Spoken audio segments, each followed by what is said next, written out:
My name is Char and I am a Filipina here in China. Outside and I'm on the way to meet my... Hindi po ako adobo. Kasi tagal ko na rin ako. Oh, sige, adobo. So, dalawang adobo. Rice ba itong food? Hindi ano ba ito? Rice? Yeah. Yeah. Mapayat. Flat face.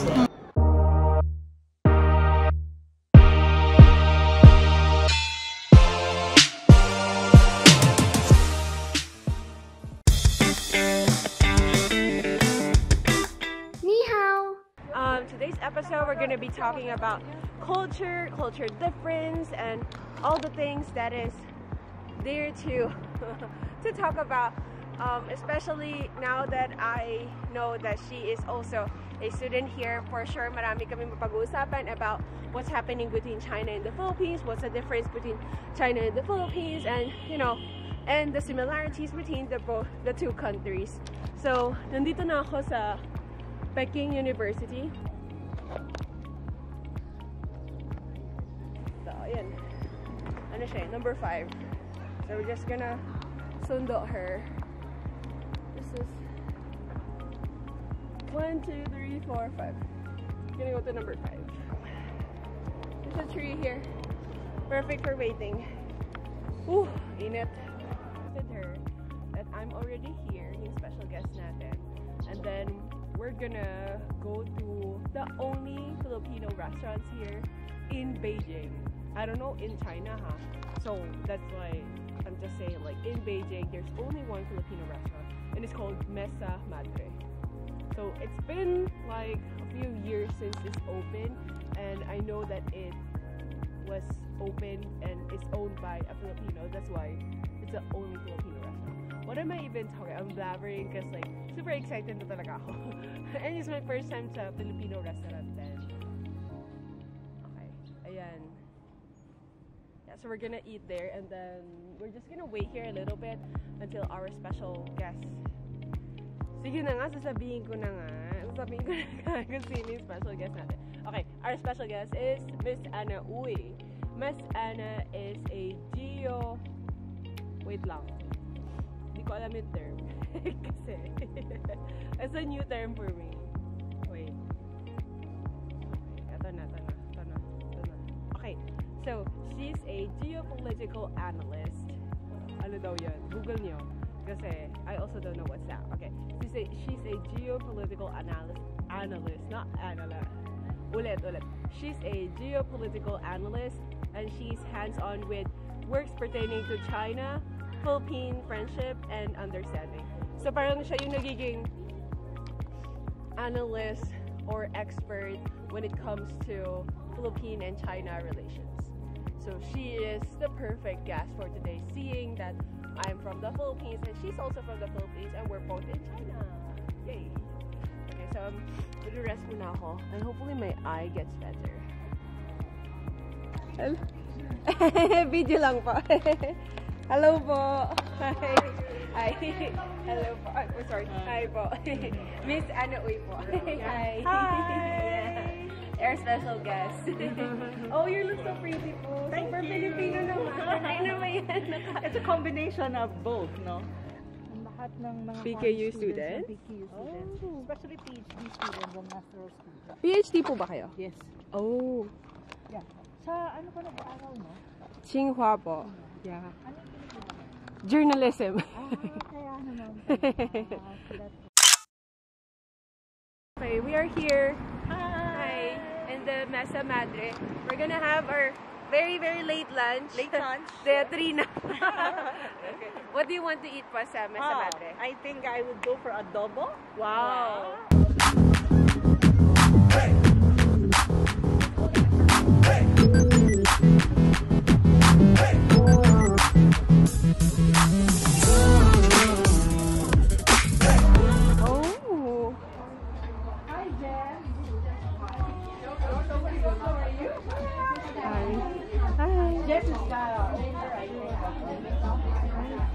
Hi.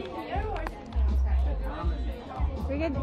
It's outside of you. Mainit po. I think like it's hotter here. Yeah.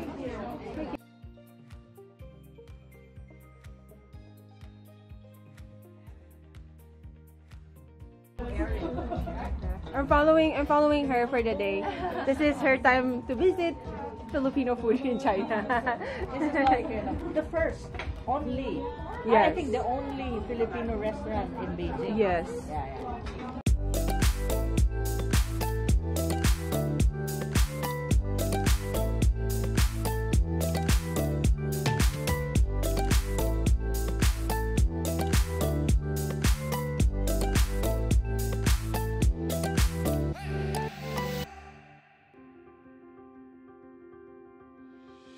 So, ayun, yun yung ano natin. That's our guest speaker for today.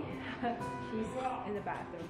Just want to give you our background of who Miss Anna Uy is. Miss Anna Uy is a, sabi ko nga kanina, geopolitical analyst. And she has been here 1 year now. She's also a student in PKU. Professor Anna Malindog-Uy. They're too hypocrite to even criticize other countries about human rights record. Una, naniniwala kasi ako na you cannot serve two masters at the same time. Ano pa lang ito?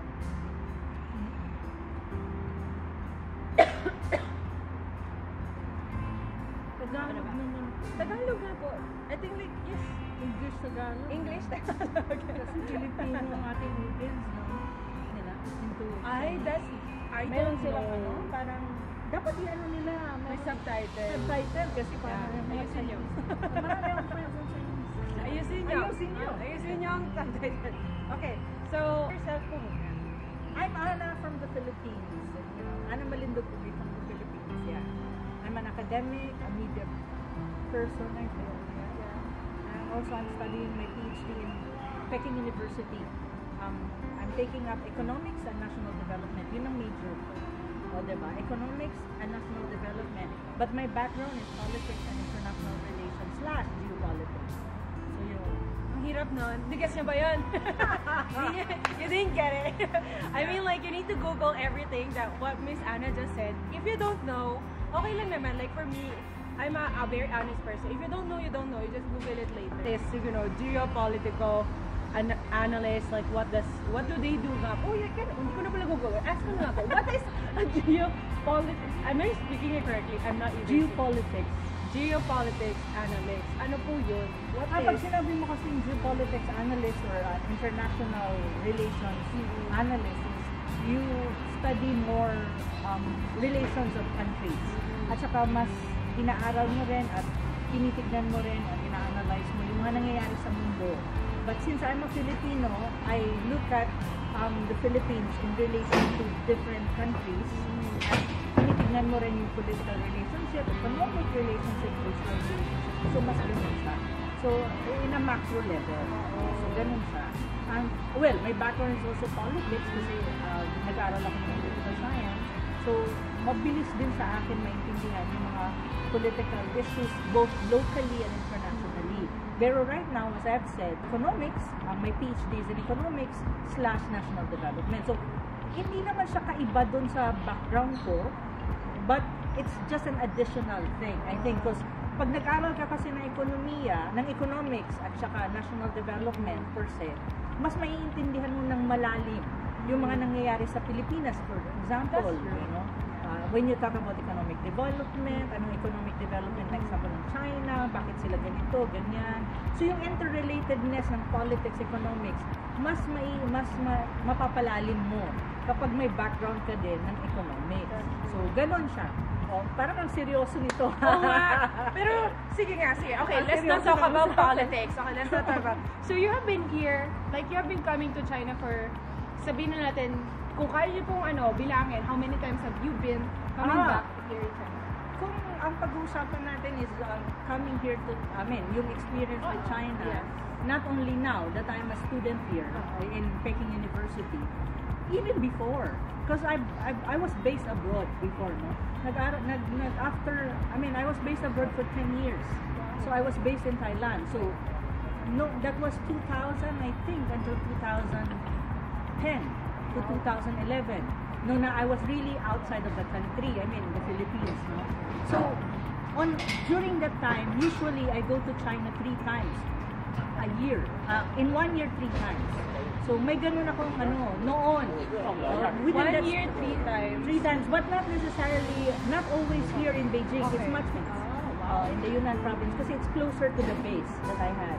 Ang base ko kasi noon is Thailand, so mas closer siya doon. Yes. So pumupunta ako dito 3 times.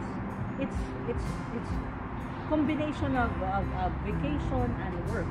So ganun. So hindi na, kumbaga familiar ako sa China. At nakita ko rin yung development ng China as a country, economically speaking. Paano sila nag-grow from hindi ganun kayaman to napakayaman na. Okay, let's dive into that. What's the formula?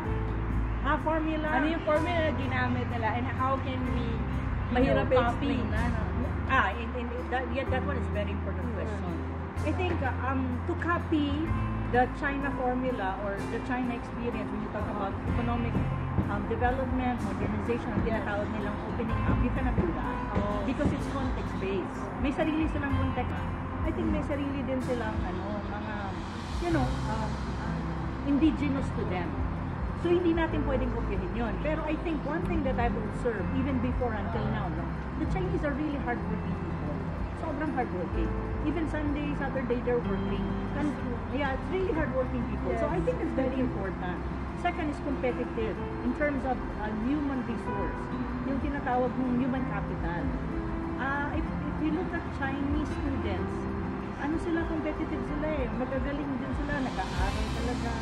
At saka, very, industrious. Yes. Makikita mo yun eh, sa kanila, even ngayon, before and ngayon. At saka siguro, ang maganda sa China, which you don't see in other developing countries, I think, is more on unity. May united sila as a country and as a nation.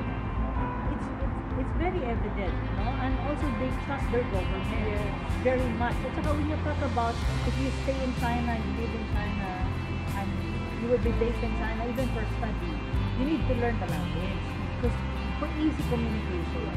Kasi though many Chinese speak English already, unlike before, when I was not yet a student and coming back to China because of work, you don't stay.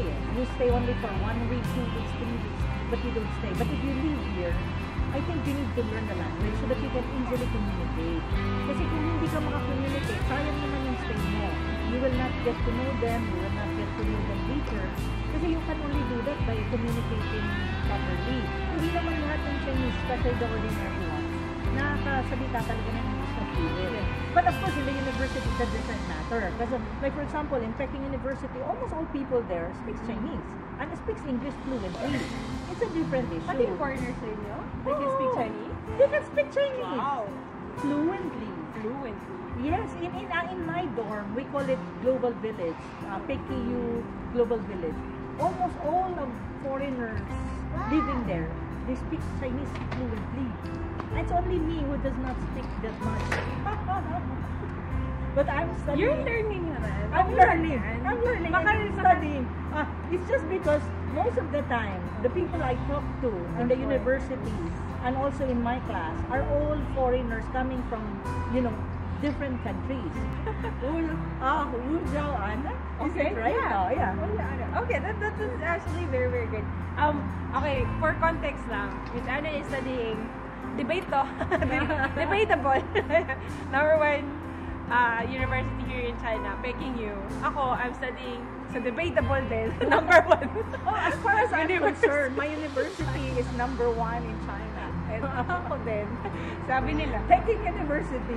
Tsinghua daw, Tsinghua. Ay, But she's saying that Tsinghua University is number 1. So it's Yes. kind of a debate here, no? It's a debatable thing, yeah. It depends on like who you ask talaga. Like I was saying, like it depends. Like kunwari ask mo yung, if you ask 100 people, maybe like 50-50 you will get like PKU and like 50 another one Tsinghua University. You can't really like pinpoint which one. Kasi super, super competitive. Competitive sila. They're like the top universities, I think, no? Pero as far as we are concerned in Peking, we're the number 1. So special kasi sana Miss number 1 is Okay, why did you decide to study PhD in China? Well, actually, I've studied in different countries, no? Like in Europe, I have I've studied in Australia also, in many Western countries. Not some of them are short-term courses, some of them are really like MA or masteral or something. But I think I came to a point in my life that I'm very much educated in the. I have a Western education, and I think all throughout my educational life, Western ang education na nakuha ko. Okay, so I think it's for me, it's time for me to be educated in the eastern side of the world. And I think China is one country at the moment, at this time. Now, when you look at universities, they're very competitive as well. They're very competitive not only in Asia, but even in the world. If you look at, I think, if you look at PKU, I think it's top 15 in the world. Yeah, top 15, no? Last time I checked, 2022, I think they're number 10 or 11. And I think you are the next. or sometimes I'm Tsinghua or sometimes I'm PKU. yes. So, but what I'm saying is, in the world, they're very competitive already. Yeah. So, I think it's not bad to study in Asia, especially in China, that you have universities that are very competitive already, vis-a-vis Western university like Oxford and Harvard. For me, there's no difference really. Because, you know, what is important is what you study. And usually, I believe na ang importante dyan yung nag-aaral, hindi lang yung university. Kasi kahit naman gano'ng katapang university, kung hindi naman talaga okay yung nag-aaral or hindi magaling, doesn't matter. Yes. So at the end of the day, what matters is the student. Sa akin kasi, my advice is try to study in an Asian university. And China is actually a country to go. Kasi if you really look at also the universities in China, they're really competitive vis-a-vis Western university and even the best university in the West. And I think it's also easier because the culture is quite similar. I think choosing university in Asia like China or universities in China is also a good choice. Though, may caveat lang tayo kasi Chinese universities, since they are already competitive and they're already up there in terms of ranking, they're like top 15, top 12, top 11 in world rankings. When it comes to, how do you call that, requirements, mataas din ang requirements. Yes. Competitive kasi, so mataas din yung requirements. Hindi ka rin makapasok ng basta-basta. That's true. So you need to also Prepare and also you don't take for granted the bachelor degree or the college studies. You need to, if you really want to pursue higher education outside of the country and also like going to China in the best university in China, you also prepare. So ibig sabihin, preparation is you make it sure that yung undergraduate studies high GPA.